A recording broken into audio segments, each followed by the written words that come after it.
Hello, hello, and welcome to Calling in Your Soulmate Masterclass. My name is Jacqueline Marie. I am the founder of thesouloflove.com, where single spiritual women come to reconnect with their soul, embody their feminine beauty and wisdom, and create the life and love relationship of their dreams. Today, we have two extraordinary gifts, embodiment of divine love and sacred couplehood.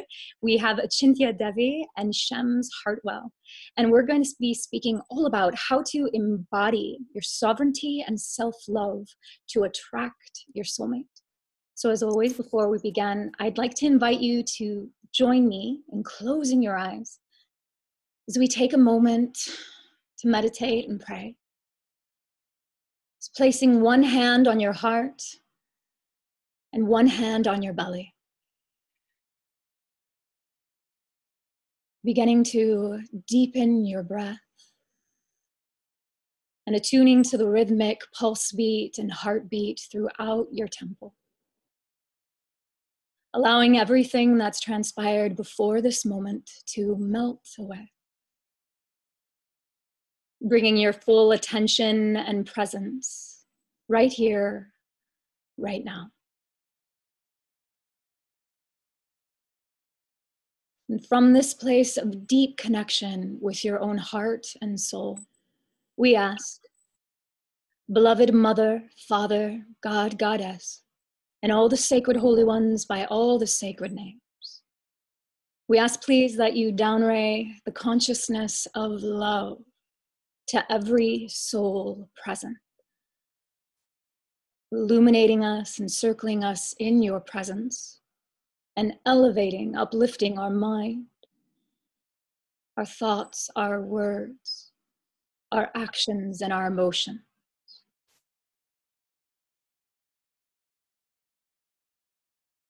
Helping us to let go of any of the blocks that we've knowingly or unknowingly been embodying in love, and opening to a deeper union and intimacy with love. Love omnipotent, omnipresent, omnipowerful. And so please take a moment to connect with your heart and to invoke a sense of gratitude.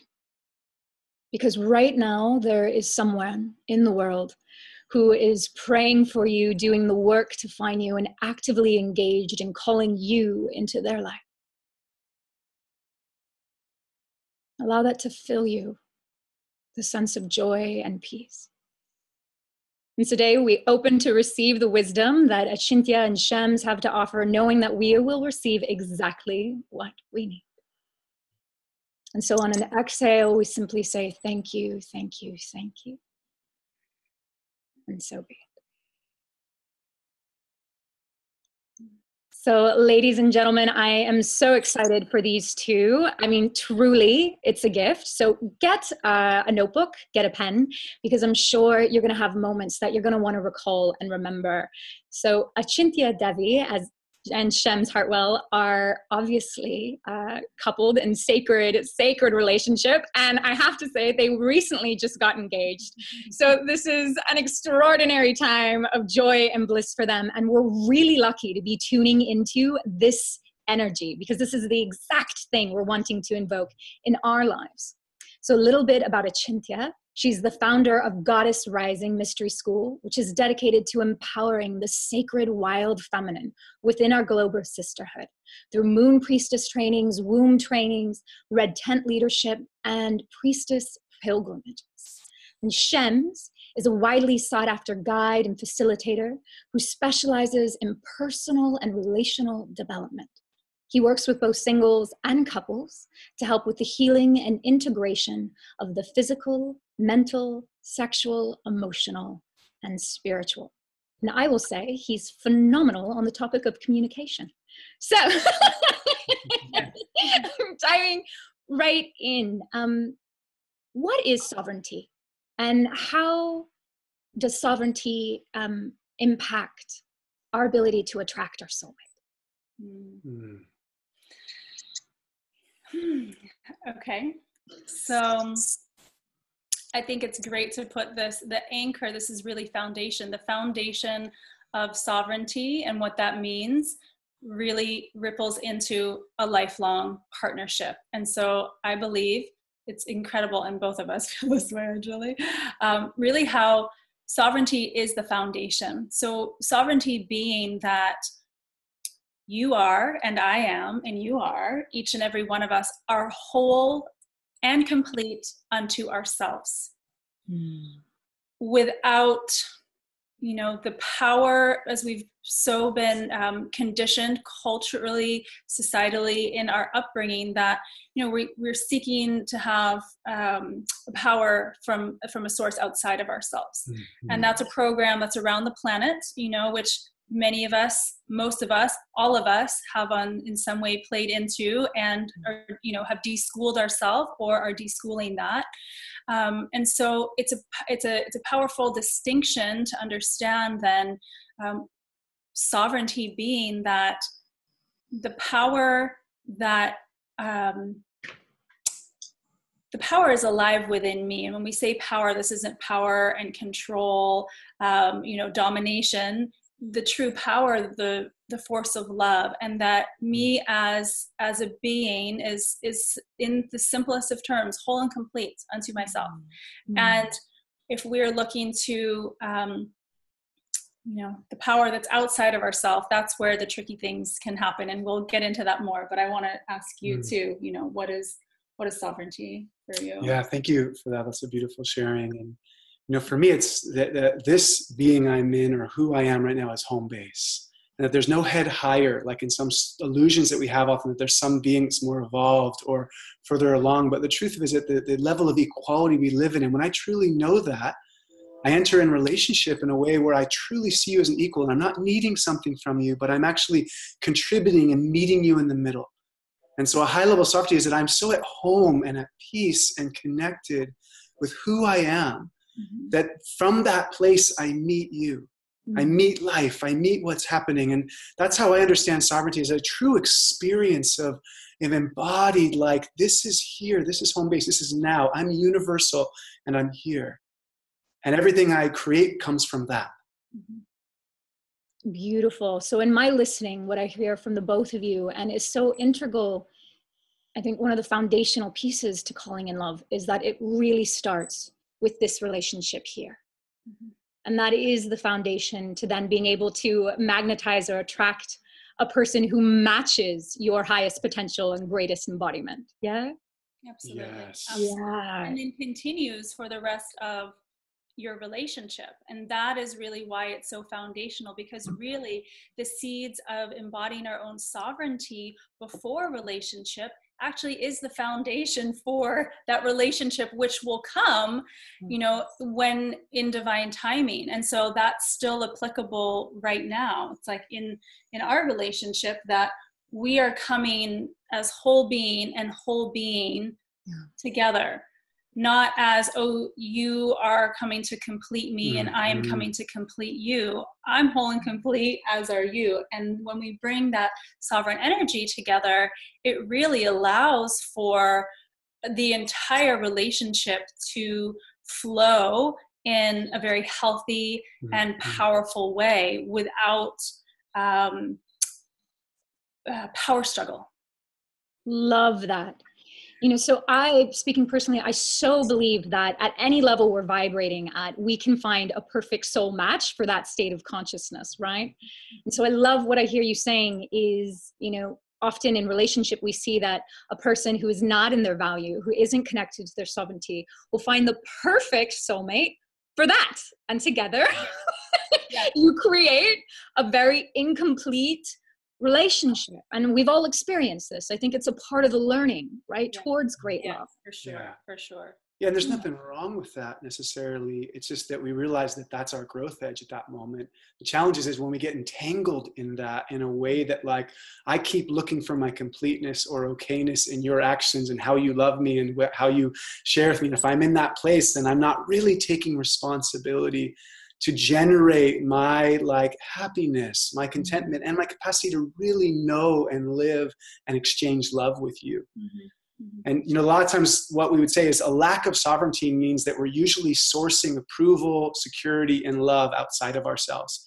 And we're not often aware of it, but we're seeking things from the outside that will, on some level, complete something in us that we're not really aware of deep down. Yes. And, in so many ways, to speak to that, I feel like we're right now, those of us who are blessed enough to be in very developed Western societies where things are changing, we're programmed with that from the beginning, right? Almost programmed to find something outside of ourselves to make us happy.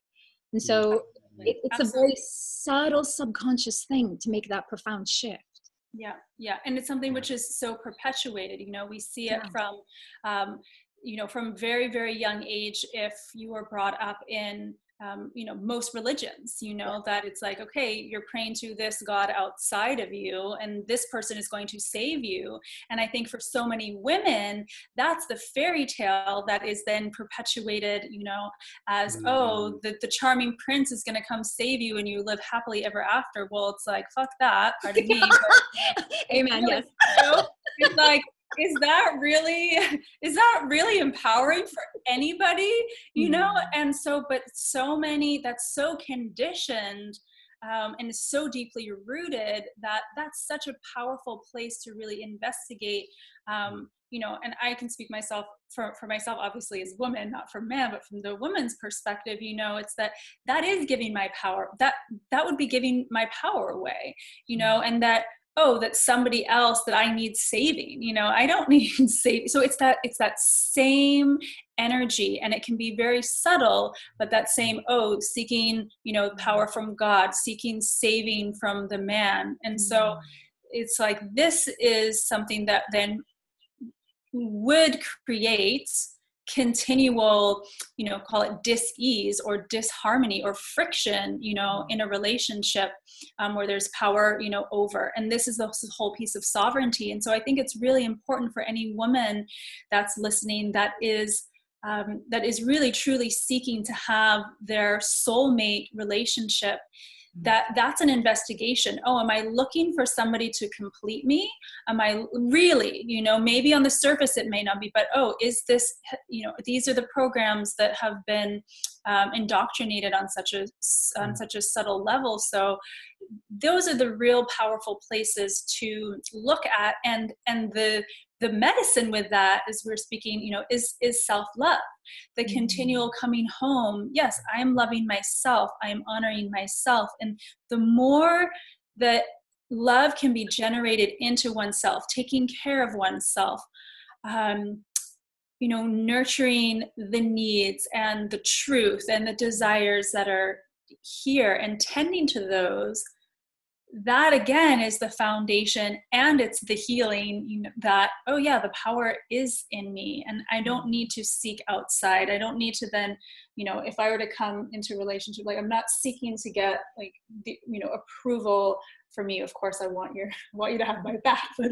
that's different. It's like, I'm not seeking for the approval. I'm not seeking for you to save me. We're coming in as equals, as opposed to, oh, you're the one that's going to complete me, or you're the one that's going to fix this. And I know that that's where we're moving culturally, but it is something that's a really, it's a fine line, and a very, I would say, a subtle aspect that I think is really still ingrained in a lot of women, in that seeking. And so there's a whole shift, and not to say that, it's not powerful to daydream. Yes, it's actually very powerful to do that and to envision that. And that's another real powerful key, of bringing that person to you. But I'll pause there, because I know that there's, Yeah. Are you good, Shems? Anything? I'm good. I'd love to hear your response. Let that land for a moment. Yeah. Wonderful. Achintya, when I feel into you and everything you're sharing, it speaks so directly to my heart. And, I think that the assumption for many women is that if you achieve this level of self-love or partnership, that you haven't gone through the struggles of not knowing how to love yourself, that perhaps that you're somehow special, or haven't had to deal with the woes of what it is to be in clay feet and have the trials of of life. And, I love to dispel that. I feel like, every day I'm making mistakes and every day I'm learning. And I most definitely made a lot of trials and errors in love. And so for the woman who's listening right now, who goes, okay, I know that I'm not embodying my sovereignty, and I know I struggle with self-love, how can she begin to embody those two things? Okay, so one of the things that comes really strongly immediately is looking at and investigating where in your life are you actually giving your power away? Because this may be to a boss, it may be to your mother, it may be to your father. Oftentimes that can be to the father on the father line. Where are you seeking for approval from somebody else? So oftentimes that can be parental, and that's very, very much, then connected to being in relationships. So it's looking at where are the ways that I am seeking for approval, seeking for, validation, and going to those places and meeting that.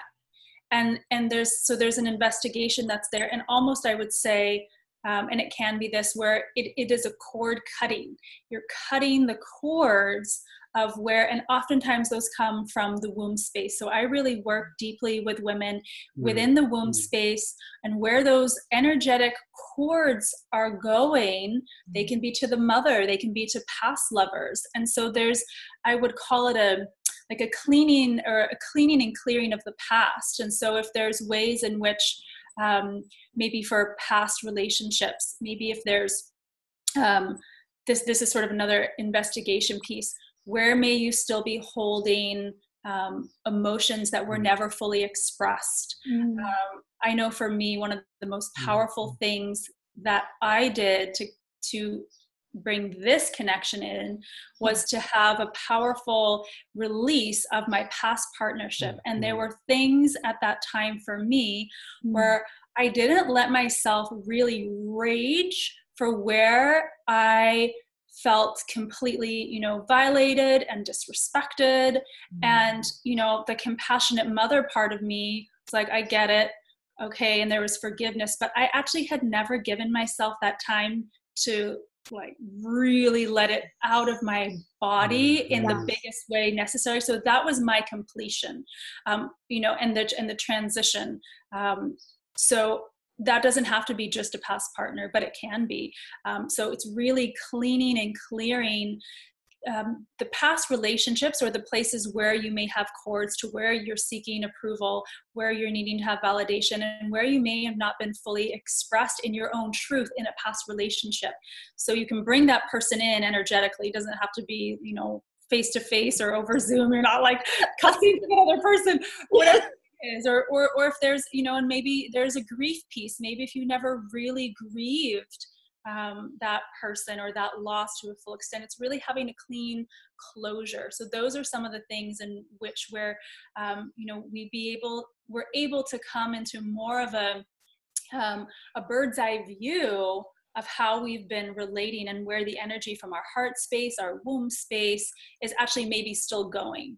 And so when we can dissolve that and clean that up, so to speak, cleaning house, that really does open up the space then, for sovereignty, and from that sovereign place then into partnership. So yeah, that's what I have to share. Beautifully said. So much there. Before I jump in, I want to give Shems same question. What I appreciate about what you said is that a lot of it's that we're plugging the leaks, basically, in the energy, where there's incompletes, or there's things that we're still holding energy with something that's incomplete. And then second to that, on the other side of the swing, is what you started this call off with. Our ability to get centered, hand on the heart, drop in the body, make peace with what's here in me now. Because most people that I've worked with and in my own self, there's such a grasp of I gotta get better at this and meditate more, do this more, and maybe show up this way. And I'm also well, how do I truly accept and make peace with who I am and where I am now? To me, that's a medicine that a lot of us don't really give ourselves enough of. like being okay with where I'm at. Maybe I have an incomplete with a past partner. Maybe I still have a lot of tension with my father for some hurts that happened. Or anyway, can I be the source of relaxation, peace, and gentleness and love towards myself? Because that makes me a lot more available to truly receive connection with others and to be fully available for it. Yes. What you two just said weaves so beautifully together.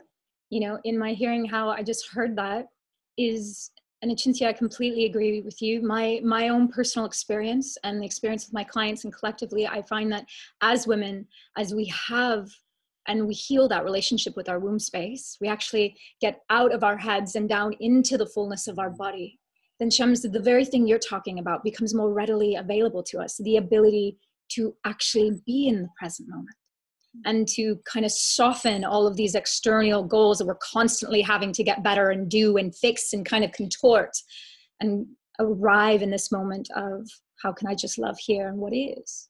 Yeah, let me share one more piece about that, because so many of us, our nervous systems are overactive and very much into sympathetic and very much like looking for things outside. And when we source like connecting to the womb space and truly inhabiting and finding what feels good inside of us and growing that and feeding that, nurturing that, then we become a much more fertile garden ultimately for the experiences and the quality of connections that we really want. And so I love that you began the call that way, because in some ways it's the hardest work. Is to like stay consistent with dropping in and staying tuned to ourselves, not letting the mind steal the show and take us into like what I have to do next or what I have to be more of, or even being like what the other person should be like, the partner, all this attention on, he's got to be like this, or this. It's like, how about I embody what I want him to be and really own that in myself and make myself so attuned to that I won't magnetically attract anything other than that I'm really attuned with in my own being. Oh, so beautifully said. Love that.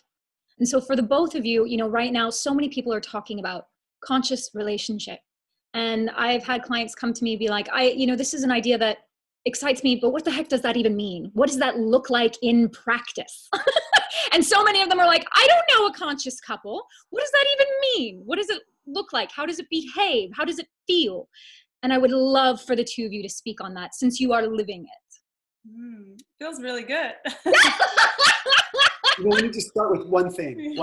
Please. Replace the word for conscious with authentic relationship. I'm authentically having an experience and sharing that with this beautiful being that I get to dance with. And when I'm really authentic with what's going on inside of me, what I notice with my inner thoughts, with my stories, and able to reveal those, and I'm available to welcome her to have any experience she's having. Anger, frustration, sadness, joy, elation, ecstasy, all of it. I believe that's a better word than conscious at this point. Like we're truly embodying authentic relating. I love that shift. Because conscious in some ways, it has multiple layers, that word, right? It makes it a little hard to understand. But authentic, I think, is something that we're each deep down, we feel this connection of like, this is what we're better than quality. Yeah. It's like it's better than. If you're conscious, you're better than if you're unconscious. Love that. And I don't really want to equate that swing as much in this world anymore. I feel like it's a little bit abused. I feel like, I'm less than because I'm not showing consciously with you. But there's a lot going on in the unconscious in all of us. There's no avoiding the fact that I got unconscious inside of here that's going to show up and I'm going to learn from it, I'd love to hear from you as well. Yeah, well, I think that is exactly the key, because when we say conscious, I mean, that may be, we may all have different definitions of that, and it can also be ambiguous. And there's definitely truth to that. It is, we're consciousness, so it's bringing awareness. So how does that awareness come from? It does come from my authenticity. So I think that they both work, and yet I feel that authentic speaks more directly, because no matter where we are in our consciousness, we know what authentic is, and we are the only ones who know what authenticity is to ourselves. I'm the only one who knows my truth. You may feel it because it's truth, and your truth feels my truth, and your truth feels my truth, but I'm the only one who can really know that for myself. And so when I'm being true to myself, and I have that commitment to myself. Like I have married myself, you know, so it's when I have that commitment to myself, that's where then I bring that same commitment to you. And so my commitment to myself, you know, my marriage to myself is to be true, to be authentic, to be loving. And, you know, and that is really it. The most precise way I could say it is always being authentic with myself and with all beings. And that is the expression of love, you know, in the human sense. And so when I bring that into our relationship, you know, I'm with you in that same way. I'm coming to you with nothing else, you know, than my pure authenticity. So that's my truth. I'm bringing, you know, my love. I'm bringing my deep, deep joy and my care, and always, you know, speaking my truth. And because we both have this awareness of that in ourselves, you know, you have a listening for me. I have a listening for you. And we aren't, I'll say what we're not doing is like, we're not, oftentimes when couples, when they can bring truth together, sometimes it can be very confrontational. And there can be a dynamic of, I want to be right, you know, or like the, you know, and when we come from authenticity, it's what is my truth and what is your truth? And when truth and truth come together, you know, there's openness, there is listening, there is reciprocal respect and honor and understanding, and then there's flow. I think there's something that we're all wishing to have in relationship, which I feel that in our connection, we flow together. And this isn't something that all of this that we're speaking of isn't something that I know either of us always had. This is the evolving. So when we say the conscious relationship, you know, or our consciousness, that it is evolving. And so I know that all the work that I've done, you know, on myself, and sometimes work gets a little funny too. It's like work, but you know, in that sense of how I have really created my own self-love and my own path, and you have cultivated, you know, this is years and years, you know, of our own maturing, then we bring that into our connection together. And that's why it's like we've never had a fight. we've never fought. We've you know, we've had a few times where we're like both have like some like strong energy about something, but there's never been, you know, it's like there hasn't been blame, and there's not of the pointing of the fingers, because we're both taking responsibility. And that's where the authenticity, you know, takes it to another very specific piece. It's like, is responsibility. And I've been going off on that, so I'll take a pause. Love it. Well, Shems, what I'll do is, so Achintya, when you were speaking, you know, coming to me, it really, you know, bloomed in my awareness. It truly, like, the foundation for intimacy is like this authenticity and vulnerability. They kind of like go back and forth, and it becomes the gateway to real intimacy, like right with ourselves, with the divine, and then with another. And I love how you're talking about communication and releasing blame and these things. And I know, Shems, this is one of your wheelhouses. So can you add to what Achintya so beautifully shared and take us on that path of, you know, most of us struggle with communication. So yeah, you know, one of the reasons we really struggle with communication is that we try to do it from here. Yeah. Yes. It's like this is an engine that's revving too high and burning up most of the fuel of our system. And there's these other levels, or what I call strata of the earth of our being, like deeper strata, like the heart has another way of knowing and relating with you. And if I go even deeper down to my core and my genitals, there's even another level of knowing. And so often conflict comes from we're trying to understand or prove right, prove wrong, all that, versus truly like, what's beneath what you're saying? What do you really wanting? And can I have an awareness of that, even if you're angry or sad or frustrated? Can I also have a space awareness that whatever's happening for you is okay? I'm going to meet you in that, and I'm going to listen for that, and I'm not going to take it personally necessarily. Maybe I did something that was out of integrity. or was off the mark. And I can own that and give you space to have your feelings and not defend what's going on, try to avoid it, try to stop you from feeling. Yeah. But generally, it's going head to head so often, whether it's in business or relationship or even in our own dialogue inside ourselves.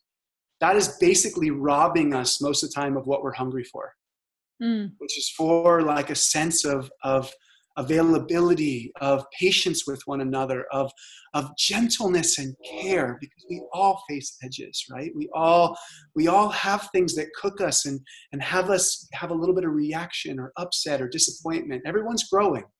Even the most evolved spiritual teachers I've met have a human side, and they get challenged around everything. And the ones who don't own it are the ones I have the least respect for.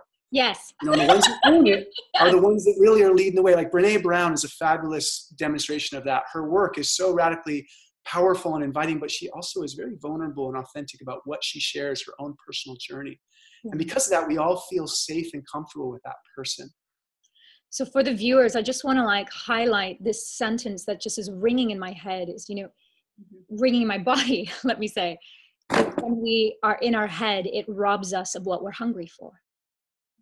That right there, if we just write that down and we contemplate that and we allow that to really like germinate, anything, we can relate that to anything that I'm really hungry for, yearning for. If I'm approaching it from here, it's robbing me of that. I so love the way you shared that. And speaking, you know, flowing from that place, because many people watching, I know, are seeing the two of you and like watching you speak, Shems, and listening to you and going, oh God, I mean, that's amazing, but that's not, how the heck am I going to find a Shems? And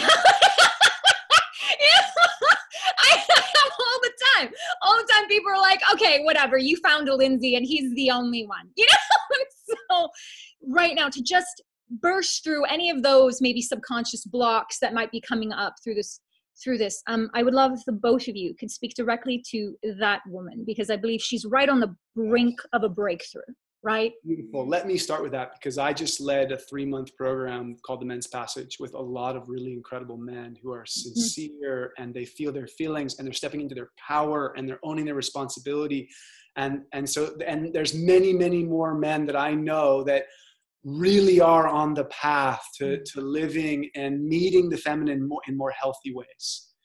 So it's true, there maybe is a limited resource of the amount of men available. I won't say that's not true, because I've heard that tons and tons and tons. It doesn't mean you won't find one.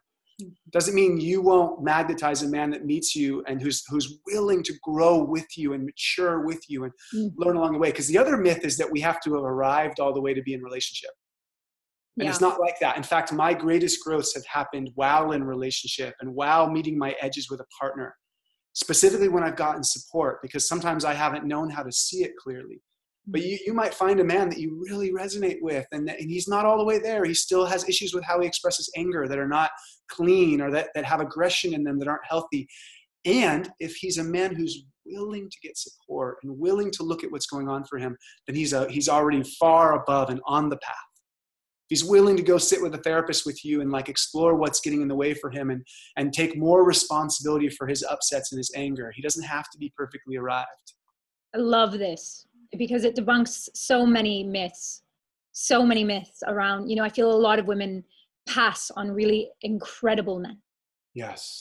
And this is, right there, because I think that whole piece, when we weave back to the prince is going to save you thing, that he's perfect, my perfect, charming prince, you know, king, you know, looks like this, and I'm going to expect this. And so I actually believe that a lot of women place extremely high expectations and then therefore are disappointed. Now, that's not to say that it's a very, very necessary to have self-respect and to have boundaries and to really be, you know, knowing what you're seeking. It's not that you're going to be, you know, going against what your own heart is saying, but I think it's really important to get real and like, yeah, you're human too, and so is he. You know, I am human and you're human, and so that's what happens with a lot of disappointed women. You know, it's like, oh well, he's this.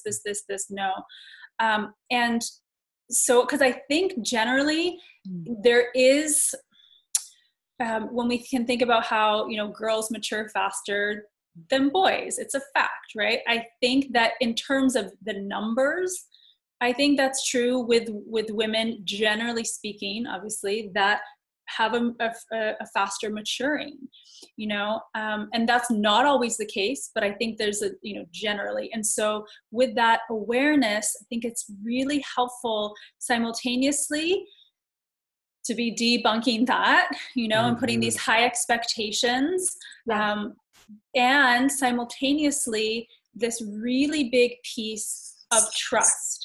If women are, oh, there's not another Shems, oh, there's not another Lindsay, oh, there's this, that you're actually placing a barrier onto what you can create. So the more that actually you as a woman connect in with your womb space is the microcosm of the cosmic womb of the world, which is the creatrix of all of life. And you do have the power to womanifest your soulmate. And that comes from a place that is, you know, internal, that it's like, oh, well, that's not going to happen for me. What is it that you want? You do have a responsibility as a woman seeking, you know, partnership. You do have a self responsibility to cultivate that within, instead of that seeking outward. There's not, guess what? There's not another Lindsay. There's not another Shems, and they're not for you. Your soulmate, your partnership is somebody else, and you have a soul contract together. And the more that you really invest in the energy of the relationship within you already, you are calling them in. You're already speaking to them. You're feeling them within your womb space, within your heart space, yes, in your mind space, you know, and that believing that, you know, what you are seeking, you know, is seeking you. Yes. But not from the place of the outer grasping, but from the deep inner cultivation. And that's really where it happens, and where the relationship will continue to happen. It's not, I'm not grasping for our connection. It's like, ooh, it's in here, and yours is in here. And then they get to, you know, they get to dance. I want to pop one more myth, and that's it. I've worked with a lot of couples over the last 15 years, and there's often women who think they're more evolved than their man. And it's not always true. Like, there's an easy thing to put more energy. Well, because he works that full-time job and he gets home cranky and he doesn't open his heart to me, like, he's way less evolved. But usually there's a requirement in that woman who's still putting more attention on him than herself. If he changes, things will be better. If he does the work, things will be better. But there's not always a true ownership of, like, what am I not seeing in myself that I'm attracting a man that's not all the way open to working with me or being conscious or whatever the words are. And I'm often, like, more cautious too with confronting women when I'm in a session with them, because a lot of the women think they're already more evolved in their man and they're just waiting for him to catch up. And I actually don't think it's true. When I really check in, there's a lot of women have these unconscious blocks from really receiving. If he stopped and dropped everything and gave you a full 100% attention, you probably wouldn't be able to let it in. And I've seen that many times where she's like, well, actually, I want that, but actually I'm not really ready for that. Right? Actually, I'm really scared. Yes. Yeah. It's what I'm spending so much time thinking that would solve it for me. But when it really comes my way and the sun fully shines on me, all of a sudden I'm afraid of being burned, you know, in some way. So I just want us called out, because I have enough experience, enough track record to realize that there are women usually have these deeper edges in them as well. And they're still, like, outsourcing that it's about him versus really taking 100% responsibility for where they're at and really looking at their part, which you were just describing, like doing that, being attuned to ourselves. And we often only discover that in relationship. It's not so easy on our own to know where we're really at. Relationship is the ultimate proving ground of our maturity, especially spiritually, you know, of our real maturity. It's like how we react versus respond to people in the moment. It shows a lot of where we're at in our own development. So much. I instantly got a flash of my family. So it's a really good testing ground for me. My mentor, Katie Hendricks, always says that family is the Olympics. Yes! It's the Olympics of relationship, you know?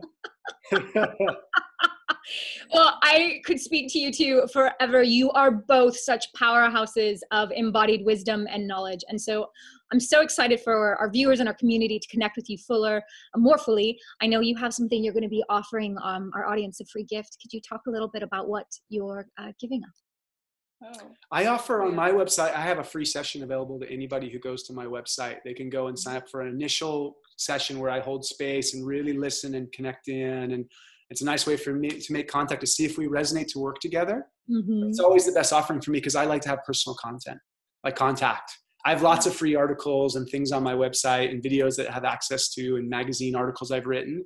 But ultimately, it's that initial contact. If someone really wants to do a little exploring, that's a great thing. Beautiful. Yeah. That's a one. Thank you, Shems. That's such a generous gift. So ladies, take advantage of that. And then Achintya, what do you have for us today? Yeah, so this is a really powerful tool actually that is, is actually designed for, I will say, another way of your path, but absolutely weaves into being in relationship and your own sovereignty. So I have a moon map. It's our Goddess Rising moon map, which you will get as a PDF if you wish for it. And you print it out for the rest of your life. Essentially, it's having a reflective journal. I know that there's a lot of apps out there that kind of do, your period tracking. This is something where you are having by your bedside table, or you have in your journal, and it's a way for you to be taking 5 minutes a day, and you're putting into the moon map. It's not linear, it's a spiraling, because we are non-linear beings as women. We are cyclical beings. And so it tunes us back into our own cyclical awareness. After 3 months of using the chart, you're able to see your own personal patterns. And in fact, this is one of the greatest keys, I believe, as a woman to your own sovereignty, your own self-love, your own connection, it gives you a living guide of your own rhythm, so that you can create your life in a way that is in harmony with you and not the Gregorian calendar that has been, that is non-linear. So we're actually stepping to a resonance with our own selves. And why I want to speak about this for one more moment is because when we do this practice for ourselves, it not only then creates the awareness of the foundation of our own rhythms, it then ripples out and overflows into connection, so that I can be aware, oh yeah, these are the 4 days before I'm about to bleed. I'm more sensitive, baby, like, just so you know, this is where I'm at right now. So he has an awareness.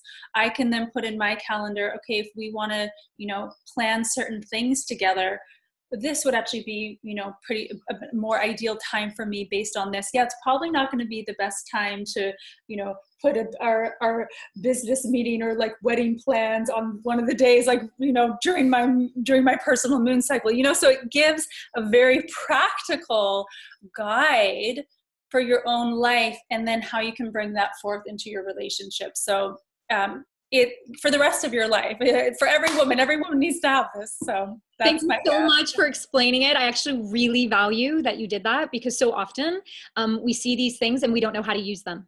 So thank you for taking the time to actually do that. And ladies, this is an extraordinary gift. And once you have a relationship with your blood and your womb space and your very nature, your own nature rhythms, it absolutely impacts your relationships. It impacts every area of your life. So please go there, get that. You're going to want to use it, play with it. Let us know how you like it. After you have a call with Shems, let us know how it goes. So Shems and Achintya, thank you so much from the depth of my heart and soul. Thank you for being here, for sharing of your love, your beauty, and sharing your relationship. I really appreciate it.